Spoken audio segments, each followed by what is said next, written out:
Comment lutter contre un incendie sur un bateau tout en garantissant la sécurité du personnel? Les États-Unis ont conçu un robot pour cela. Il a récemment été présenté lors d'une exposition technologique à Washington. Les incendies de bateaux, comme celui-ci sur un ferry grec, peuvent être meurtriers. Les fumées toxiques envahissent les cabines et les passagers ne peuvent plus accéder à l'air libre. Mais des chercheurs de Virginia Tech pensent avoir trouvé la solution pour lutter contre les flammes tout en gardant le personnel et les passagers à l'abri.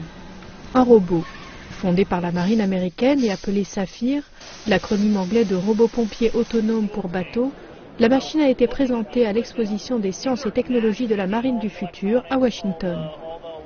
Le robot peut tenir une buse, traverser un couloir à la suite des membres d'équipage, regarder à travers une porte, trouver le feu grâce à ses caméras infrarouges, pointer la buse sur le feu et l'éteindre.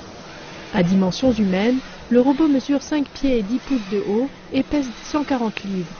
Même avec toutes ses caractéristiques humanoïdes, le robot ne remplacera pas le personnel de la marine, dit le contre-amiral Matt Winter. De la même manière que nous ne remplaçons pas les avions pilotés par des humains par des drones, nous cherchons un complément adéquat et l'association des systèmes autonomes avec les systèmes opérés par l'être humain. La marine a aussi montré ses bateaux sans équipage lors de l'exposition. Plusieurs se sont rassemblés en meute pour identifier des menaces potentielles en mer et les encercler.